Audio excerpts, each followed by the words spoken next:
The Allegis Transcription Management System, or TMS, is an integrated system comprised of 4 pieces of software, 3 of which you'll install on your computer, and the 4th one we use internally here in the office. Transcription work is done directly into one of 2 particular Word templates. We will provide all software, templates, and technical assistance required. This video will prepare you for logging in and using the TMS. VeriCrypt is the encryption software that scrambles the content of files and holds them in a vault of sorts, so our customers' data might never be compromised. FortiClient is the VPN software that will create a secure connection between your computer and our servers.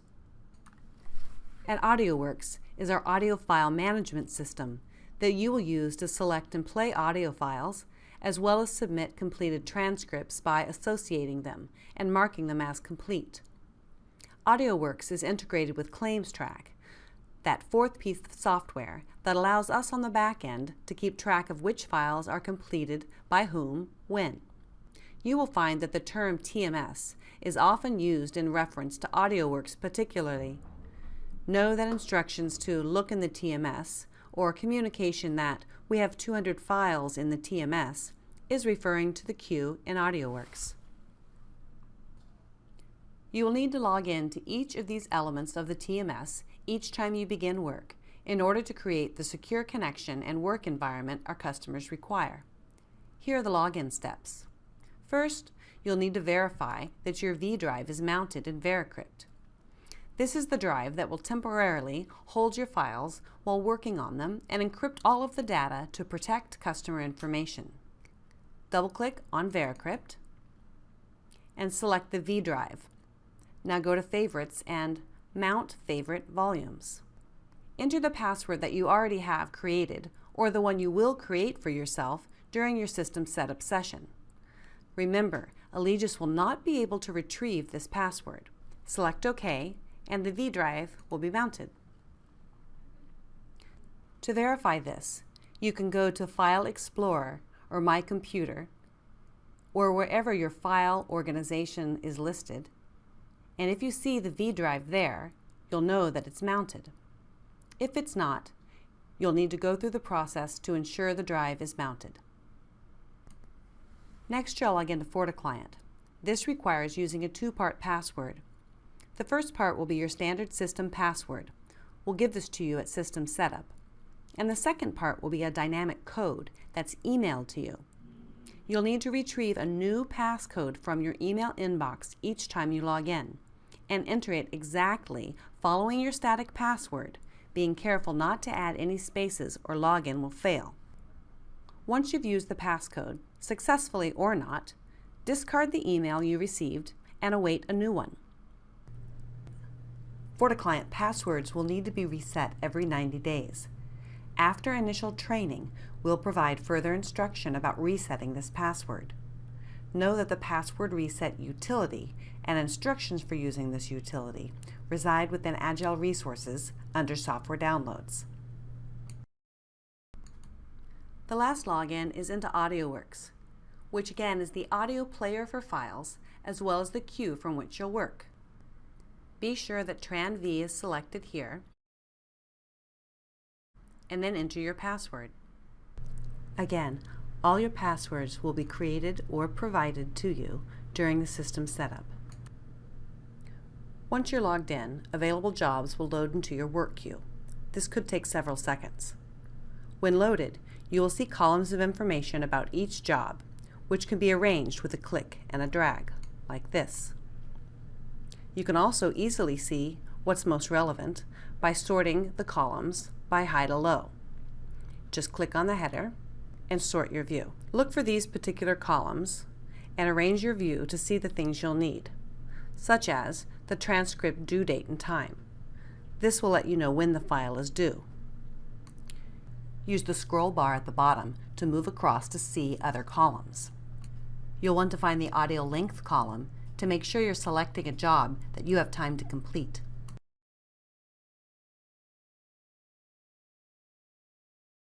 There's also the author field.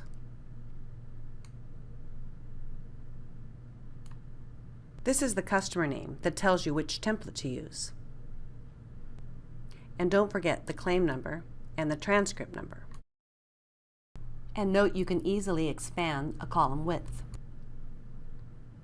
The Customer Comments field, Input Field 2, and Input Field 4 are all three very important. These fields can contain customer-designated points in the audio to start or stop transcription, as well as contain required names and spelling of names and email addresses of participants. Pay special attention to these fields and see the Customer Handling Requirements job aid for information regarding job handling requirements per customer and customer queue in which you'll work. You'll normally see 10 jobs at a time in your queue.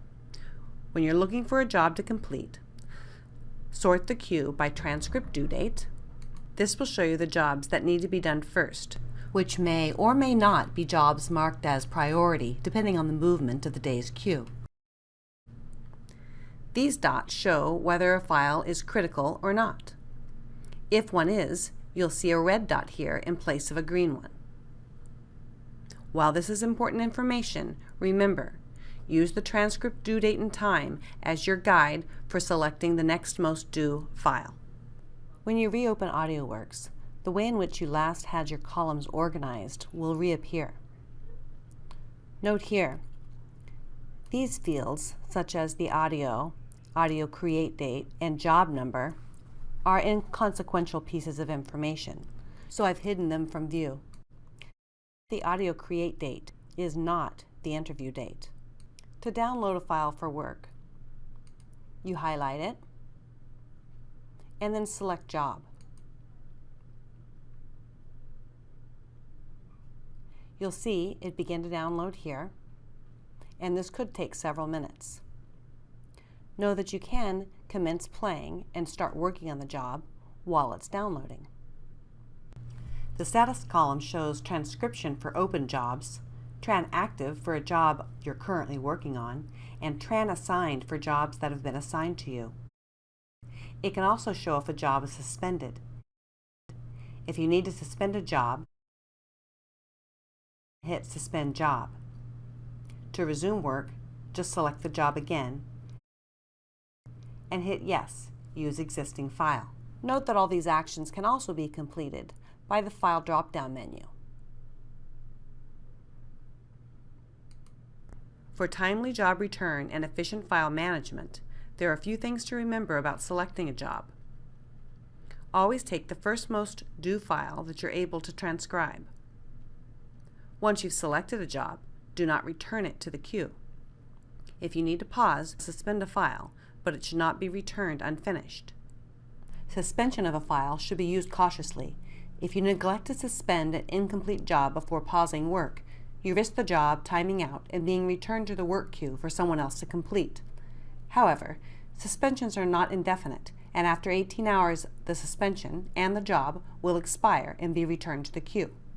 You will not receive credit for any transcription work partially complete due to a job or a suspension timing out. Select the files you know you can complete and use suspensions for brief pauses or in emergency situations. And lastly, only select one job at a time. Do not select multiple files at once. When you select a job, be sure to note the exact transcript and claim number of the audio files. If you enter a number for the file other than the audio you play and transcribe, you will not receive credit for the job.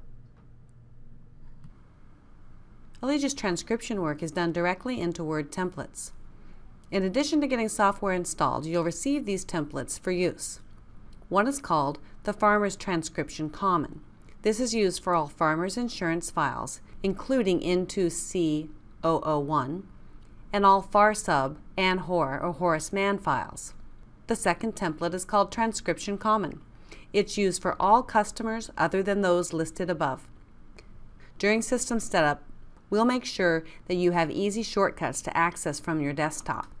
You'll know which template to use based upon the customer to which it belongs. You can reference the Customer Handling Requirements job aid as an outline for these requirements. A couple of warnings about templates. In case you don't know, templates are strict and they need to be handled differently than Word documents. You should never copy the actual template file and paste it into a new location. Always use shortcuts to access the templates. And never change the name of a transcription template file or change the template in any way. After you've selected a file in AudioWorks on which to begin working, you then select the appropriate template. Attached to these templates are data fields that collect information imperative to customers and to the system processing work for customers and for transcriptionist pay. The first data you will enter into the template are the transcript and claim numbers. Double-click on the template to open a new blank file and enter the transcript number associated with the file as shown in AudioWorks and press OK. Then enter the file's claim number from AudioWorks and press OK. Enter it again when prompted. If the claim numbers you entered do not match, you'll be prompted with this error message. Check your information and start again. The transcript is automatically named and saved into the V Allegis folder on your local workstation. This folder will be created during your computer system setup. Initiate Word's autosave feature by either clicking File and Save or from the Save icon on the toolbar ribbon. The template takes care of font and spacing. To begin, you'll first place your cursor on line 1, which may or may not be numbered depending on the template, and begin transcribing the selected job by entering the first speaker token, followed by a tab, and then the information from the recording for each participant. Speaker token Q is for the claims adjuster or interviewer asking the questions. When a line wraps around to the next line, press Ctrl-T. This will create a hanging indent, and this indent will continue throughout the document as you press Enter and go to the next line. Speaker token A is the interviewee, or individual answering the questions. Allegis transcription standards will be introduced to you gradually through job aids and coaching sessions. In this video, we'll keep our focus on the process and system steps involved. The next thing to do in your new transcript is set up the transcript information box. This can be found from the Add-ins ribbon and Transcription Information. This is the backbone of a transcript as a critical holding place of important information connected to a recorded statement. Customers place a lot of value in this information, and complete and accurate input is required in order to meet Allegis quality standards. Be sure to review the job aids specifically devoted to this topic. The speaker fields here in the TIB or transcript information box will create a legend or key within the transcript for reference to the party speaking. The insured name field is in the farmer's template, and it's only to be used if it is specifically stated in the recording that a participant is the insured party. There should be no assumptions made otherwise. If it is not specifically stated, use unknown. Do not leave the field blank. If the full name of a participant is stated in the interview, enter all the provided components of the name in the field, unless otherwise specified, such as excluding middle names, as reviewed in the Customer Handling Requirements job aid. If a full name is given, but a nickname is referenced in the recording, use the full given name in the field, not the nickname. The Q&A fields are required. You may open the TIB or transcript information box at any time during the transcription process. However, you won't easily be able to exit and save if these fields aren't filled in. Be sure to check the Adjuster List job aid for adjuster name spellings we may have on file. It's important that they are completely and accurately spelled. Always be sure to assign the A speaker token to the main participant of the interview. For example, Q calls to speak with Stella. Alan answers the phone and briefly talks to Q while Stella comes to the phone. Stella then gets on the phone and begins her statement with Q. Stella is the main participant and speaker token A, even though she wasn't the initial person spoken to by the interviewer. Alan appears in the recording, but as a secondary participant. All of the remainder speaker token fields after Q&A are to be used as participants are included in an audio recording. Assign any additional participants a speaker token in the order of appearance, B, C, D, etc. If the speaker is a parent providing permission for an underage interviewee to participate, put parent as a secondary speaker. All transcripts involving an attorney should have the name of the attorney in the transcript information box. If a participant is from a law office but not an actual attorney, such as a paralegal, enter their name into the B or C field, not the attorney field. If there's an interpreter in an interview, in addition to the name of the interpreter as a speaker token, all transcripts involving an interpreter should have both the interpreter was present and the special handling boxes checked. This completes the document comment section of the transcript information box. You should not place a check mark in the I translated from a foreign language box unless you are a translator. There are times when interview participant name is unknown or they're unidentified. When this occurs, enter unknown in the appropriate party participant field, capitalizing the word. The only exception to this is if it is an interpreter whose name is not given. In this event, do not use unknown. Rather, use the title interpreter in the transcript information box. There are some other instructions regarding the TIB we'll go through now. Remember, you also have the job aid as written reference for these details. One is to not use inaudible in any field. If you can't make out the name, use unknown or the title interpreter. Another thing to know is to not use multiple notations in a field. This would be something like a full name wherein you're unsure of the common spelling of the first name, say Bethany, and the last name could be one of multiple names, like Sinclair or Sinclair. In instances like this, do not use bracketed SP and sounds like together in one field. Instead, use one or the other at your discretion. Lastly, when it comes to formatting the TIB, do not use SP when unsure of which spelling variation of a common name to use, such as Stephen. Instead of SP, use the most common spelling of the name, for example, Stephen with the V, without making any notation. In addition to participant names, the TIB also contains dates and document comments that provide transcripts with important additional information. Customers often provide information to be included in the transcript within the input fields we reviewed in AudioWorks, such as customer comments, Field 2 and Field 4. Not correctly including information will be counted against you in quality assurance assessments.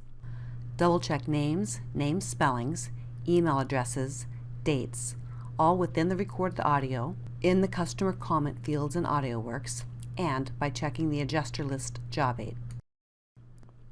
Dates are considered impactful information, as their accurate inclusion can impact the outcome of a claims determination, such as the date of loss or interview dates.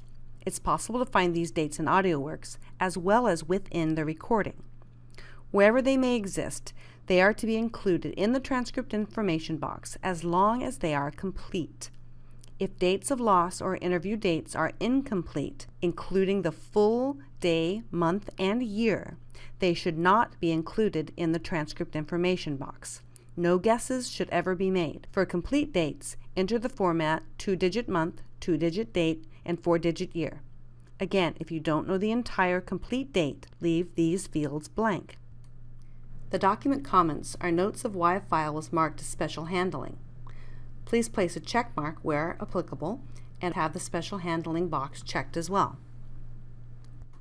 The section for team member comments is for any appropriate information, such as the reason you marked a file as needing special handling. Customers can view this field, so all comments must be professional. Note, pressing the Cancel button will close the transcript information box, but not save any of your changes. Pressing the OK button will close the box and save your changes. Transcript information should be thoroughly put into the transcript information box from the beginning and as you go, as well as upon verification at the conclusion of a transcript. We'll skip over actual transcription work here and address how to finalize a transcript. This process is referenced in the Creating a Transcript job aid. After you've QA'd your work by scanning the transcript for formatting, punctuation errors, and removing any blank lines from the beginning or the end of a transcript, the tab following the speaker token for attorney and interpreter more closely aligns to the hanging indent. This is standard format. Do not add any additional tabs or spaces after these speaker tokens. Now you'll save and exit your document. Press the Save button on the toolbar and close the file by selecting File and Close. Now triple check all the information in the transcript information box, and when you're sure it's accurate and complete, press OK to continue. A built-in macro will run, conducting a final spell check and scan for general formatting and spacing, and to see that the Q&A speaker tokens are included. If a transcript is less than half a page upon closing, this pop-up error message will appear to catch any transcripts that should not be processed. Consult IC Mail when this happens for direction as to whether or not a document should be transcribed. When the macro is complete, you'll be prompted to save the document again. Press Save, and the file will close, saving the most updated version. When you've fully finished transcription work, you must associate it with the job record in AudioWorks, and then mark it as complete. If you don't do both these things in this order, you risk losing credit for this work. To associate your work with the job, finish the transcript, save and close the Word file, and now make sure the active job you just finished is selected in the queue, like this. Click File, and then Associate Document. Then select Choose a Document to Send, and go to your V drive to retrieve the document.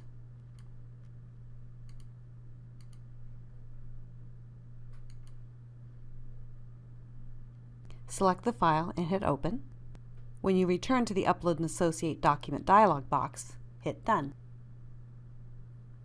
The final thing to do is to complete the job.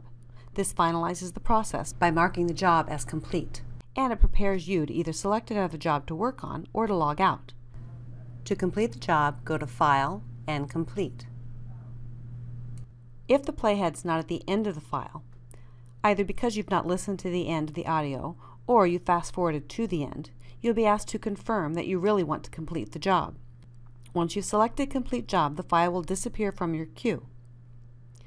You are responsible for updating the status of your job to complete.